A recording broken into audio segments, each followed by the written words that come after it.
Good morning, Sean Aqualine here. It is time for your Revelstoke Mayor Report with Mayor Gary Souls. Good morning, Sean.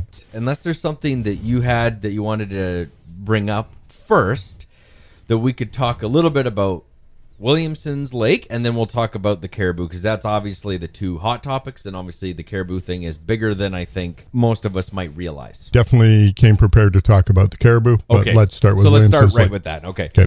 So, and I'm trying to Reader's Digest this in my own words. We've got the backcountry that could be closed down. Now we're talking about Boulder Mountain, Frisbee, and a few other areas. I'm not going to have all of them down because I don't know that world, but that's the overall area that we're talking about closing down, and that's what the big, huge issue is because of course, our economy, or a chunk of our economy, revolves around backcountry play and logging, which is one thing that I think might not have been known. Now, Mike Copperthwaite came up and talked a little bit about the ramifications in terms of the logging world. So where are we with that, and what do you know about what happened up north? Okay, let's talk basically about here first, and then we'll get into up north. So I want to go back to 2008. In 2008, we started the Caribou Protection process. So some of these new closures and whatnot started it started at that point, and then we moved up to, I think, 2014, where there were further closures put in. So during that whole process, we came to a point here in the province of BC where we have 2.2 million hectares of forested area closed because of caribou. So that's a big chunk of land. Yeah. We moved forward to 2018. In 2018, there was some conservationists that said to Minister McKenna of the federal government, we see the caribou as an endangered species. We need you to do something about it. So in the spring of that year, Minister McKenna said that, okay, we need to come up with some sort of protection plan dealing with the caribou. We have a year to do it. So it brings us to 2019. All of a sudden, there is agreements and whatnot being put into place. So the provincial government, along with the federal government and Indigenous peoples, are writing agreements to deal with the caribou. And part of the fact that the Indigenous are sitting at the table is there's a reconciliation process with the federal government. So they're trying to include people of all walks of life in this process. Of course. Come to us, and we're looking at it saying, okay, these agreements are being written in private without the local stakeholders at the table. And they are, but in a draft form. So government tells me, and the reason I wasn't here last week was I was at the Kofi seminar in Vancouver, Council of Forest Industries, and I got to hear Minister McDonald, Deputy Minister Allen, and Premier Horgan speak, and we talked about these issues. The true story is that Gary was at WrestleMania, but continue. I don't even know where that would be. Anyway, so we're discussing all of these things.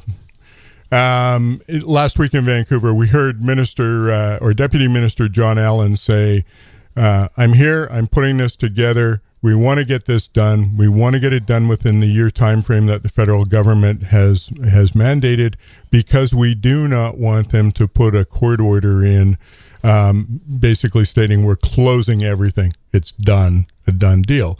And that could happen, worst case scenario, that could happen under the Species at Risk Act. So we don't want that. We want to have these conversations. We want to be able to sit at the table and help to mitigate the problem going forward.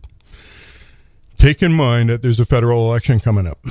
So I want everyone to keep that in the back of their mind as we're going forward with this thing. So they're wanting to get things done prior to the election writ being nailed and we're going to the polls, sort of thing, because we don't know what's going to happen going forward. However, having said that, we want the process at least slowed down to a point where we can make a contribution as a community. So if the Species at Risk Act says, or we get court mandated, everything's going to be closed, which is going to be devastating for many communities, as is we're seeing what's been agreed to, or the partnership agreement up north.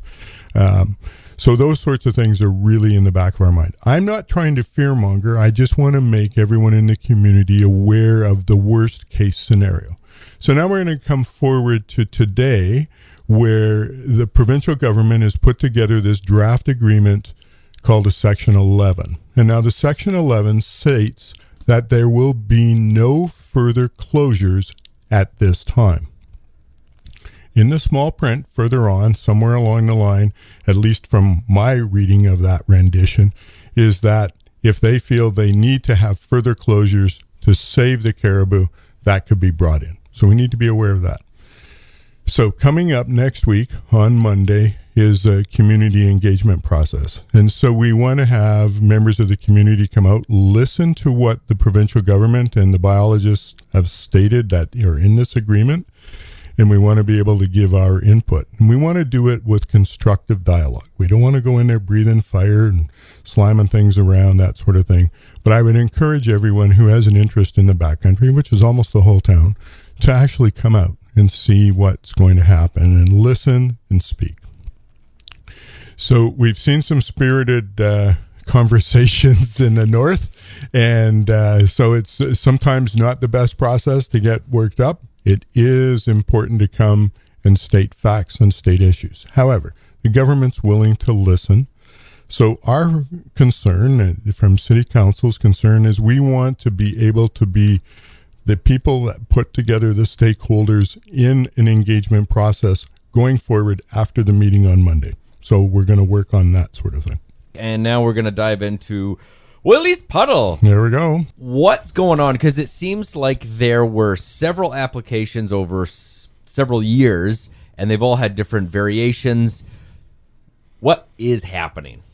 Well, at present, a referral came from the CSRD to the city of Revelstoke for a proposal from the people that own the property to use the property for non-farm use. And that non-farm use proposition was to put in a campground with a pitch and putt course and a little restaurant and some other minor incidentals, I guess. And then we looked at, and then in that process, they asked that all the campground be taken out of Williamson's Lake campground that the city owns. Right, okay. And they made proposals as to how that would be of a benefit to the city. Yeah. Because realistically, yeah. Yeah. And so council said no.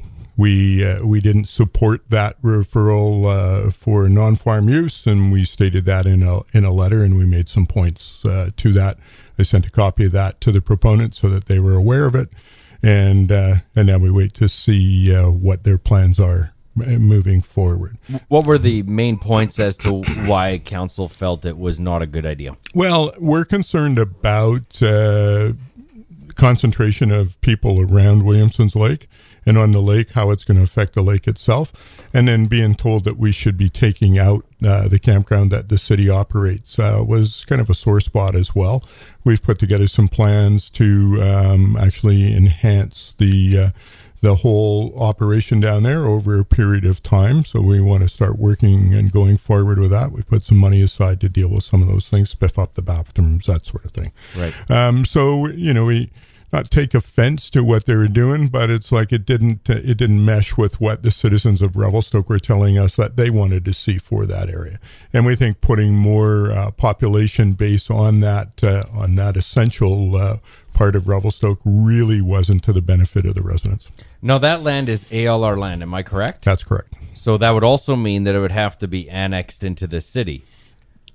If they wanted to have water or anything like that. Right. Yes, okay. absolutely. So it wouldn't necessarily have to be if they could do it independently. Yeah, correct. And they could get, if they had wells or whatever for their water and a way to dispose of their effluent, that sort of thing, then no, they wouldn't have to go into the city.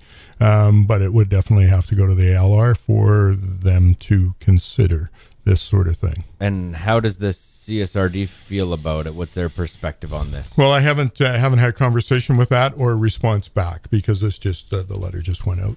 Oh, okay. So we're kind of waiting to hear what their overall thought was as well. Exactly. Now, putting anything from ALR land into the city, has that been an issue in the past? I'm just joking. Of course it has. Oh no, never. Never.